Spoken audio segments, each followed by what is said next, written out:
Hello students. तो अभी हमने वायरल डिजीजेस कंप्लीट कर ली हैं, बैक्टीरियल एंड प्रोटोजोनल डिजीज पूरी पढ़ ली हैं। आगे हम निमेटोड से और फंगस से कौन सी डिजीज होती हैं वो पढ़ेंगे, और किस तरह की बीमारियों से कैसे बचा जाएगा। वैसे तो हमने सब में प्रिवेंशन पढ़ा ही है, लेकिन आगे भी हम पढ़ेंगे। आज का जो लेक्चर है एंटायरली फ्रॉम एनसीईआरटी, पूरा का पूरा एनसीईआरटी फॉलो होगा। एक एक शब्द ध्यान से सुनिएगा। आपने अगर नीट 2020 का पेपर देखा है तो उसमें टोटली 90 के 90 क्वेश्चंस जो थे वो एनसीईआरटी से आए थे, उससे बाहर कुछ भी नहीं था। तो इसीलिए आप अच्छे से मेहनत करेंगे और जो पढ़ाया जाएगा उसको बहुत अच्छे से बार बार एनसीईआरटी से रिवाइज करेंगे अगर आपको नीट क्रैक करना है तो। चलिए देखिए, आप पढ़ते हैं कि कौन कौन से डिजीज़ के बारे में हम जानने वाले हैं। एग्जैक्टली हम आज पढ़ेंगे निमेटोडल डिजीज़ के बारे में और फंगल डिजीज़ के बारे में। तो देखिए, एस्कैरिस। एस्कैरिस क्या है? Common round worm. क्या है एस्कैरिस बेटा? The common round worm and Wuchereria the filarial worm है। एग्जैक्टली ये भी सेम फाइलम के हैं दोनों ही, लेकिन एस्केरिस को बिल्कुल कॉमनली सबसे कॉमन जो राउंड वॉर्म जिसको बोला जाता है वो है एस्केरिस। वुचरेरिया को फिलेरियल वॉर्म कहा जाता है। आता ये भी राउंड वॉर्म के ही फाइलम में है। एस्केलमेंथिस को हम क्या कहते हैं? राउंड वॉर्म्स कहते हैं, ठीक है, निमेटोड्स कहते हैं। लेकिन एस्केरिस को मेनली हमने क्या कहा? Common round warm. वुचरेरिया को क्या कहा? Filarial worm are some of the helminths which are known to be pathogenic to man. ठीक है, मतलब एस्केरिस और वुचरेरिया कुछ ऐसे हेलमिंथिस हैं। मेनली कौन से हेलमिंथिस है बेटा? ये है एस्क हेलमिंथिस, ठीक, जो कि मैन में इन्फेक्शन कर सकते हैं, इसीलिए वो मैन के लिए, इंसान के लिए पैथोजेनिक होते हैं। ठीक है, अब एस्केरिस के बारे में बात करते हैं कि एग्जैक्टली जो एस्केरिस है वो कहाँ पे होता है। The Ascaris is an intestinal parasite that causes ascariasis. ठीक है, क्या काउज करता है?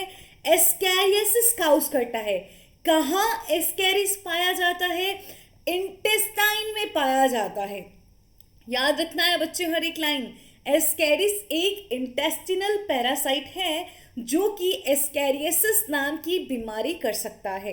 ठीक है, इन बीमारियों से होने वाले सिम्टम्स जो हैं वो क्या हैं? ठीक है, symptoms of these diseases include internal bleeding, muscular pain, fever, anaemia and blockage of intestinal passage.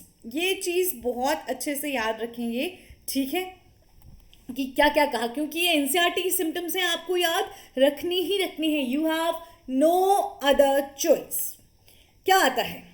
आपने एक बार, अगर वो एक पोस्ट बहुत वायरल हुआ था कि मैगी जो है वो पेट में बैठ जाती है, किसी ने एक वीडियो दिखाया था जिसमें ऐसा लग रहा था जैसे पेट में इंसान के नूडल ही नूडल पड़े हैं।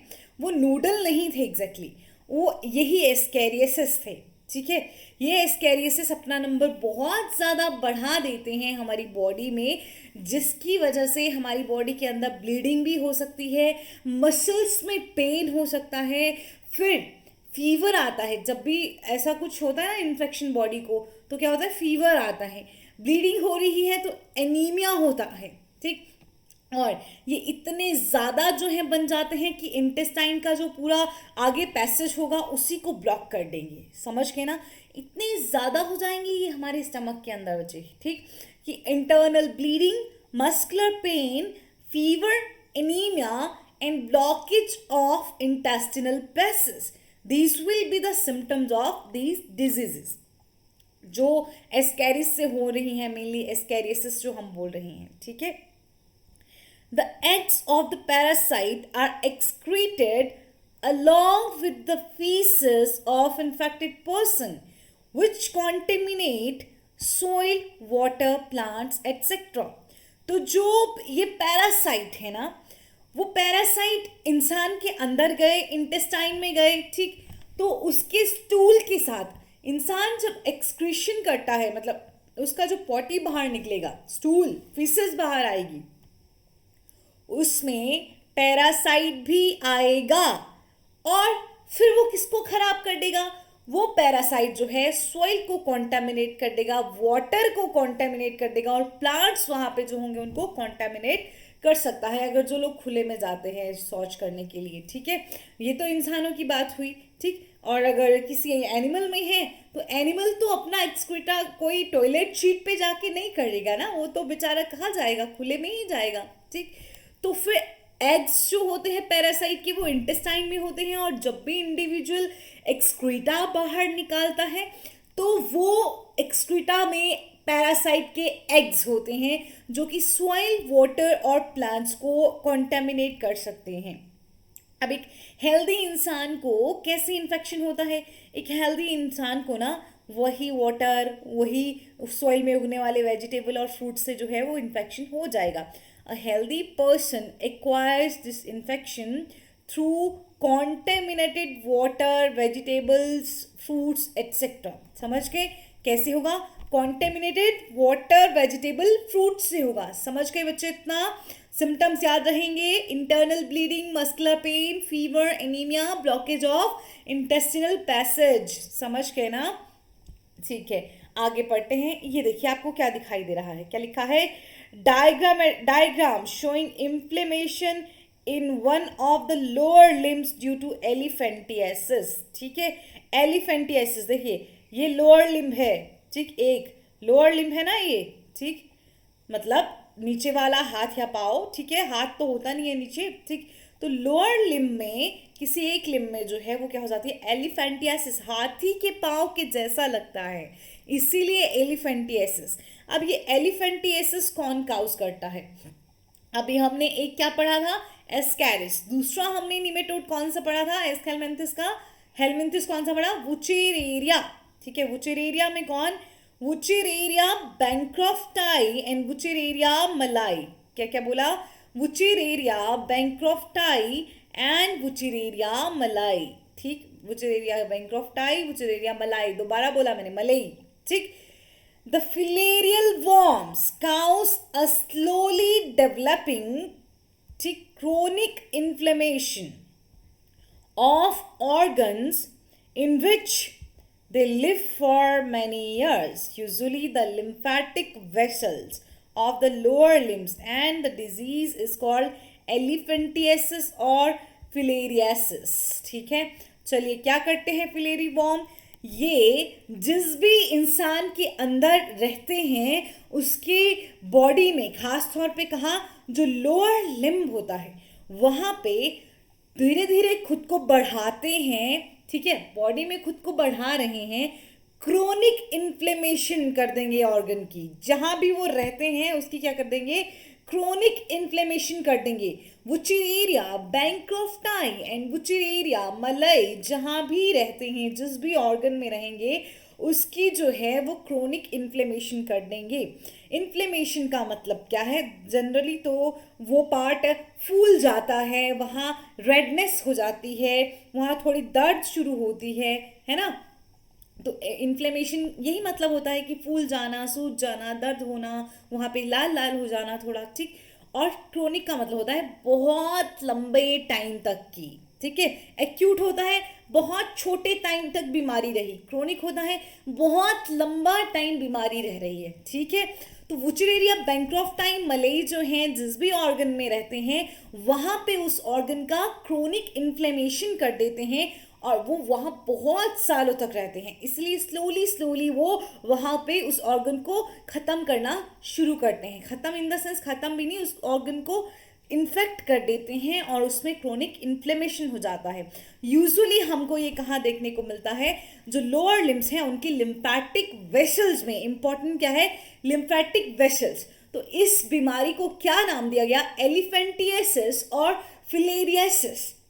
वुचेरेरिया बैंक्रॉफ्टाई और वुचेरेरिया मलाई दोनों ही क्या काउज कर सकते हैं? एलिफेंटियासिस। तो बताइए एलिफेंटियासिस में कौन सा ऑर्गन इफेक्ट हुआ बेटा? मैम, एलिफेंटियासिस में लोअर लिम्ब, कोई भी एक टांग जो है उसको इफेक्ट हो सकता है। उसको कैसे इफेक्ट होगा? क्योंकि मैम उसकी लिम्फैटिक वेसल्स में इफेक्ट हुआ है, वो फूल गया बहुत ज़्यादा और पूरा का पूरा एक टांग जो है वो फूल गई। ठीक है, इसके साथ वुचेरिया, देखिए आपने देखा, आप देख सकते हैं यहाँ पे जेनिटेलिया पे भी अफेक्ट पड़ा है। ठीक है, तो इसीलिए क्या बोलेंगे, the genital organs are also often affected resulting in gross deformities. ठीक है, तो क्या कह रहे हैं कि सिर्फ ऐसा नहीं होगा कि एक लिंब में ही जो है वो असर होगा, बल्कि जो जेनिटेलिया है उस पे भी क्या होगा, असर होगा। होगा कि नहीं होगा? ठीक है, तो उसके वजह से क्या होगा, फिर जब जेनिटेलिया पे अफेक्ट पड़ रहा है तो आपको बहुत ज़्यादा जो है वो माल फॉर्मेशन, डिफॉर्मिटी का मतलब होता है भद्दापन एक तरह से, है ना, मतलब अजीब सा दिखना। तो आपको बहुत अजीब सा वो जेनिटेलिया दिखने लगता है। ठीक है, pathogen are transmitted, the pathogen are transmitted to a healthy person through a bite of female mosquito vectors. देखिए कौन बीमारी काउस करता है, कौन जो है वो फिलेरियसिस को एक इंसान से दूसरे इंसान तक लेके जा रहा है। तो एक इंसान से दूसरे इंसान तक कौन लेके जा रहा है, मॉस्किटोज लेके जा रहे हैं। कौन से मॉस्किटोज लेके जा रहे हैं, कोई भी फीमेल, जैसे एनोफिलस, क्यूलेक्स, एडिस, इनमें से कोई भी मॉस्किटो जो है वो लेके जा सकता है। समझ गए बच्चे? चलिए नेक्स्ट अब हम पढ़ते हैं कि अब ये तो हमने पढ़े हेलमिंथिस की, कि हेलमिंथिस जो है वो बीमारी काउस करते हैं। क्या क्या पढ़ा, एस्कैरियासिस एंड एलिफेंटियासिस और फिलेरियासिस। इसका काउजल ऑर्गेनिज्म पढ़ लिया, सिम्टम्स पढ़ लिए, और कैसे कैसे ये फैलेंगे वो भी पढ़ लिया। ठीक है, चलिए आगे पढ़ते हैं। मैनी फंजाई, मैनी फंजाई, देखिए फंगस डिजीज कौन कौन से जेनेरा की, belonging to genera Microsporum, Trichophyton and Epidermophyton. याद रखने हैं नाम, एंटायरली एनसीईआरटी बेटा। कौन सी fungus, Microsporum, Trichophyton and Epidermophyton are responsible for ringworm, which is one of the most common infectious disease in man। देखिए फंजाई जो है, जो कौन से जेनेरा को बिलोंग करती है, माइक्रोस्पोरम, ट्राइकोफाइटॉन, एपिडर्मोफाइटॉन, ये सारे के सारे जो हैं ये किसके लिए रिस्पॉन्सिबल हैं, रिंग वॉर्म जो डिजीज होती है उसके लिए रिस्पॉन्सिबल होते हैं। अच्छा तुमने सुना है टीवी पे ऐड भी आती है वो रिंग वॉर्म की, दांत खुजली हुआ हो रहा है, अलग अलग जगह पे गर्दन पे दिखाते हैं, कभी कहीं दिखाते हैं, है ना, तो वो फंगल डिजीज है। ठीक है, उसके लिए फिर वो रिंगार्ड नाम की दवाई भी देते हैं। वो दवाइयाँ इतनी इफेक्टिव नहीं होती हैं, याद रखना, जो भी दवाई का बहुत ऐड आता है ना वो दवाई उतना भी इफेक्टिव नहीं होती। तो microsporum, Trichophyton, Epidermophyton ringworm cows करते हैं, और वो इंसान में सबसे ज्यादा होने वाली इंफेक्शियस डिजीजेस में से एक है। तो चलिए देखते हैं, diagram showing ringworm affected area of skin. देखिए आपको एरिया दिख रहा है कि नहीं दिख रहा है, ये जो एरिया है पूरा, ठीक है, ये जो एरिया है ये क्या है, रिंगवॉर्म अफेक्टेड एरिया है।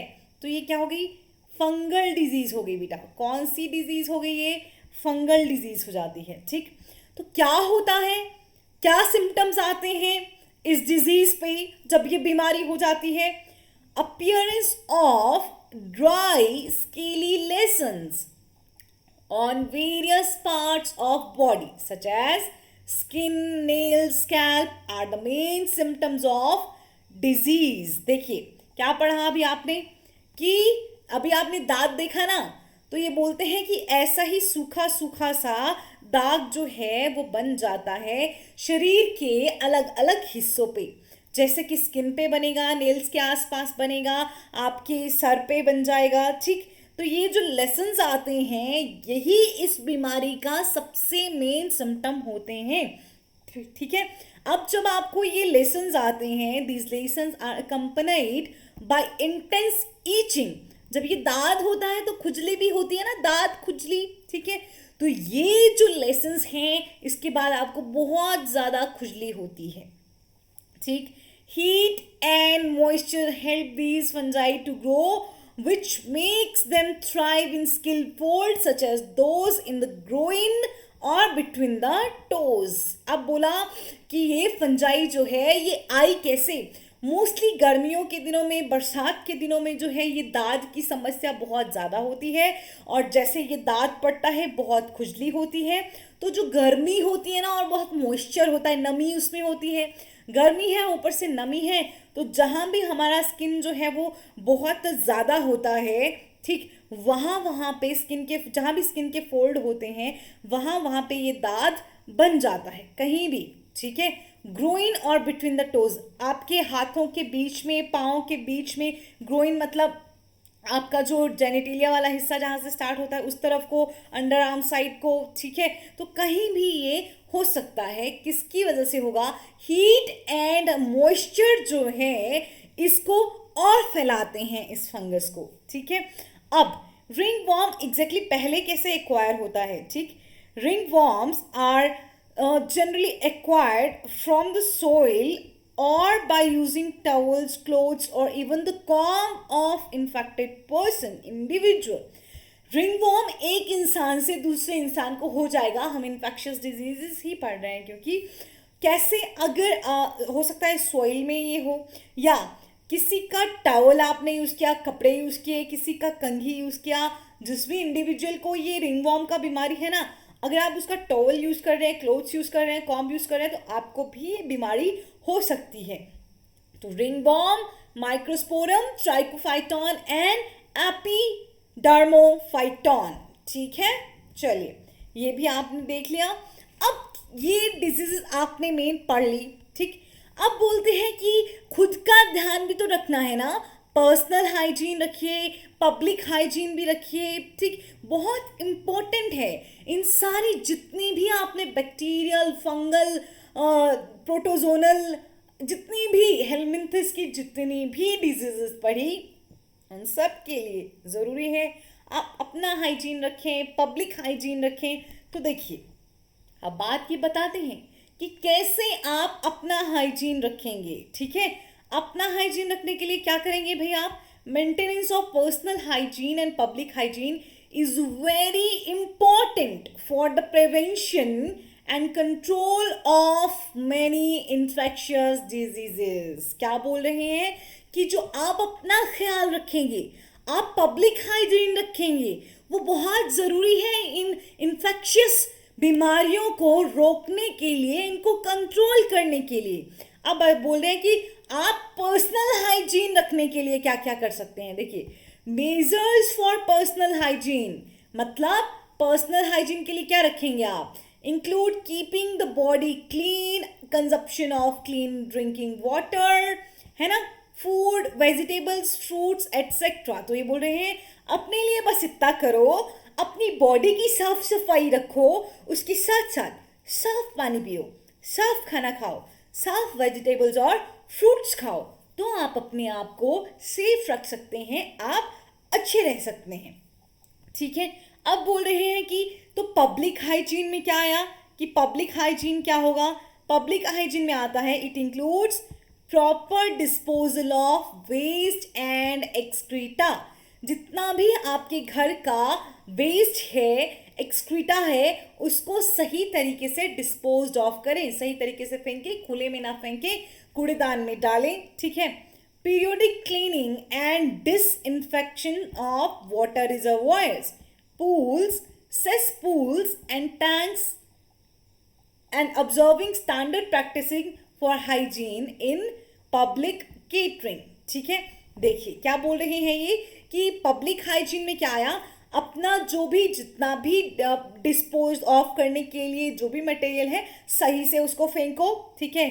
जो पानी के रिजर्वॉयर्स हैं, जहाँ जहाँ पानी इकट्ठा होता है, ठीक है, टैंक्स में, पूल्स में, सेसपूल्स में, ठीक, तो वहाँ पे डिसइंफेक्टेंट जो है वो डालते रहो। ब्लीचिंग पाउडर यूजुअली यूज़ किया जाता है, टाइम टाइम पे उनको सफाई करो, टाइम टाइम पे डिसइंफेक्टेंट्स जो हैं वो यूज़ करो। उसके साथ ही जहाँ भी पब्लिक केटरिंग, मतलब एक साथ बहुत सारे लोग खाना खाने आ रहे हैं, तो क्या किया जाएगा, बहुत सही से सलीके से वहाँ चीज़ों को उठाएं। यूजुअली क्या होता है ना कि एक चपाती, एक थाल रखा है, एक चपाती उठा के जाएगा, दूसरा भी लेगा, तीसरा भी लेगा ना, वहां पे स्पैचुला भी साइड में रखा होता है, उसका यूज कोई नहीं करता है, ठीक है। अगर आप मतलब कहीं बूफे सिस्टम में खाना खा रहे हैं, मतलब जो बड़े बड़ी पार्टीज वार्टीज में, गाँव में तो यूजुअली होता है कि नीचे बैठ के भी खाना खाया जाता है, वो सबसे अच्छी प्रैक्टिस है कि आपको एक आएगा, महाराज आएंगे देने के लिए, वो आपको देके चले जाएंगे। लेकिन जब आप बड़े शहरों में शादी के लिए जाते हो तो वहाँ पे बूफे सिस्टम रहता है और चपाती लोग एक एक ऐसे हाथ से उठाते रहते हैं, है ना। तो बहुत सलीके से, बहुत सफाई के साथ जो है वो, ऐसे बहुत सारे लोग जब इकट्ठा होते हैं तो बहुत ही सफाई के साथ जो है वो खाना खाना चाहिए, ठीक है। अब ये जितनी बीमारियां हुई, ये बहुत सारी जो इन्फेक्शंस हैं उनको रोकने में हेल्प करेंगी। दीज मेजर, मतलब ये बीमारियां जो है नहीं हुई, ये जितने भी हमने अभी मेजर्स पढ़े है ना, these measures are particularly essential where the infectious agents are transmitted through food water such as typhoid, amoebiasis and ascariasis, ठीक है। क्या बोला कि ये मेजर्स, पानी को साफ रखो, है ना, खाना खाते हुए ध्यान रखो, बहुत सारे लोग एक साथ खाना खा रहे हैं, वो वहां सफाई का ध्यान रखो, ये बहुत जरूरी है, खास तौर पे ऐसी बीमारियों के लिए जो कि पानी और खाने से होती हैं। तो याद रखिए यहाँ कौन कौन सी बीमारियां बोली हैं जो पानी और खाने से होंगी, टाइफॉइड, अमीबोइसिस मतलब अमीबिक डाइसेंट्री एंड एस्केरियासिस। फिर से एनसीईआरटी से पढ़ना बेटा, फिर से अगर तुम्हें क्वालिफाई करना है तो, ठीक है। चलिए, in case of airborne diseases such as pneumonia and common cold, airborne का मतलब है आप दूर भी खड़े हैं ना तो ऐसे छींक आ जाती है तो दूसरे पर्सन को वो ड्रॉपलेट जाती है तो इन्फेक्शन हो जाता है। लेकिन कई बार जो है ये जो आपके पास बैक्टीरिया वायरस है ये एयर में होते हैं और आपकी बॉडी में एंटर कर सकते हैं, ठीक है। तो न्यूमोनिया एंड कॉमन कोल्ड क्या है बेटा, एयरबोर्न डिजीजेस। क्वेश्चंस पूछूंगी मैं, है ना। न्यूमोनिया एंड कॉमन कोल्ड क्या है, एयरबोर्न डिजीजेस हैं, ठीक। तो इन डिजीजेस से बचने के लिए पहले जितने भी तरीके बताए वो तो फॉलो करने ही करने हैं, उसके साथ साथ ये भी ध्यान रखना है कि किसी भी इन्फेक्टेड पर्सन के आप क्लोज कांटेक्ट में नहीं आएंगे और उसकी किसी भी चीज को नहीं छुएंगे। तो देखिए, in case of airborne diseases such as pneumonia and common cold, in addition to above measures, जो पहले जो भी आपको बताए गए, close contact with the infected persons or their belongings should be avoided, ठीक है। जो भी बीमार इंसान है उसके बिल्कुल करीब ऐसे पास में नहीं आना है और उसकी जो भी चीजें हैं जिसमें वो खा रहा है, पी रहा है, पहन रहा है, उनसे भी थोड़ा दूरी बना के रखनी है, ठीक है। अब फॉर डिजीजेस जैसे कि malaria and filariasis that are transmitted through insect vectors, अभी तक तुमने क्या पढ़ा, ये न्यूमोनिया कॉमन की कोल्ड एयर से भी हो सकता है और बीमार आदमी से भी हो सकता है आपको, ठीक। फिर आपने पहले पढ़ा फूड और वाटर से होने वाली बीमारियां जिसमें आपने टाइफॉइड, अमीबाइसिस एंड क्या पढ़ा, बोलिए, एस्केरियासिस, ठीक है। अब बोल रहे हैं कि ये तो हमने बोल दिया किसके लिए, जो खाना पानी से बीमारियां हो रही हैं, लेकिन अब ऐसी बीमारियों का क्या किया जाए जो कि किसी वेक्टर की वजह से होती हैं, ठीक। तो सबसे इंपॉर्टेंट मेजर क्या होगा, the most important measure is to control और eliminate the vectors and their breeding places. तो बोला कि ऐसी बीमारियां जिनको कोई वेक्टर फैलाता है, ऐसी बीमारियों से बचने का सबसे आसान तरीका है कि आप वेक्टर को, जो वेक्टर है जिससे बीमारी एक इंसान से दूसरे इंसान में जा रही है, उसी वेक्टर को कंट्रोल कर लो, उसको खत्म कर दो। जहां जहां पे वो अपने अंडे दे रहा है उन जगह को भी खत्म करो, ठीक है। अब ये कैसे अचीव होगा, ऐसा कैसे कर पाओगे तुम, है ना। This can be achieved by avoiding stagnation of water in and around residential areas। कह रहे हैं कि जहां पे भी लोग रहते हैं, जहां पे भी लोगों के घर हैं आसपास, वहां पे खड़ा हुआ पानी जो है उसको खड़ा ना रहने दें, ना उन घरों के आसपास, ना घरों के अंदर, जो मतलब घरों के अंदर तो नहीं होता, अपने आंगन के आसपास कहीं भी रेजिडेंशियल एरियाज में स्टैग्नेशन नहीं होना चाहिए, पानी खड़ा नहीं होना चाहिए, ठीक है। Regular cleaning of house hold coolers, देखिए जो घर पे आपके कूलर्स होते हैं उनको रेगुलर जो है आपको क्लीन करना है, क्योंकि कूलर में पानी डाला जाता है, वो पानी वैसे ही रहेगा, आप साफ नहीं करेंगे तो वहां मच्छर पनपने लगते हैं, ठीक है। यूज ऑफ मॉस्किटो नेट्स, मच्छर वो जालीदार जाली होती है ना मच्छर की, मच्छरदानी, उसका यूज करिए, ठीक है। Introducing fishes like gambusia in ponds that feed on mosquito larvae, ठीक है। क्या करिए, जो आसपास के तालाब हैं उनमें गैम्ब्यूसिया नाम की फिश को डाल दीजिए, वो मॉस्किटो के जो लार्वे होते हैं छोटे छोटे, उसके अभी बच्चे होते हैं, उनको खा लेती है। Spraying of insecticides in ditches, drainage areas and swamps, जहाँ पे भी आप जैसे कूड़ा करकट फेंकते हैं, जहाँ पे आपका गंदा पानी जा रहा है, ड्रेनेज है ना, कीचड़ वाली जगह है, डिचेस हैं, स्वैम्प समझते हैं ना आप, स्लम्स, जैसे स्लम तो नहीं मैं कहूँगी, मतलब जहाँ पे भी कीचड़ विचड़ हो रहा है, जहाँ पे भी आपका पूरा गंदा पानी जा रहा है, उन जगहों पर लगातार इंसेक्टिसाइड्स का यूज, मतलब इंसेक्टिसाइड क्या हुए, इंसेक्ट्स को किल करने वाले केमिकल्स का यूज करते रहिए। इन सब चीजों को करने के साथ आप और क्या कर सकते हैं, in addition doors and windows should be provided with wire mesh to prevent the entry of mosquitoes। जो आपके दरवाजे और खिड़कियां होते हैं उस पर जाली जरूर होती है ना, एक जालीदार खिड़की जरूर होती है, तो बोलते हैं कि जाली लगा लीजिए, वायर मैश बनवा दीजिए, ठीक, ताकि मॉस्किटो अंदर ना आए, ठीक है। ऐसे फिर बीमारियां नहीं होंगी आपको, अदरवाइज हो भी सकती हैं। चलिए, such precautions have become all the more important, especially in the light of recent widespread incidences of vector-borne diseases like dengue and chikungunya in many parts of the India, ठीक है। ये बोल रहे हैं ये जो प्रिकॉशंस हैं ये बहुत ज़रूरी हैं।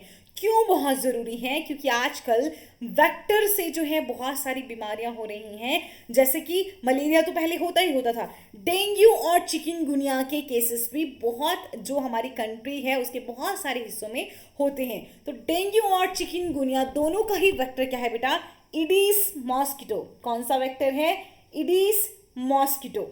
समझ गए ना बच्चे, समझे या नहीं समझे, समझ गए ना। चलिए यहाँ पे हम आज कंप्लीट करते हैं। एनसीईआरटी से यहाँ तक आप पूरा का पूरा पढ़ लेंगे। इम्यूनिटी जहाँ से शुरू होता है ना, वहाँ से पीछे ये पूरा कवर्ड है। पूरी एनसीईआरटी पढ़िएगा बेटा, और फिर मुझे डाउट्स बताइएगा। चलिए, थैंक यू।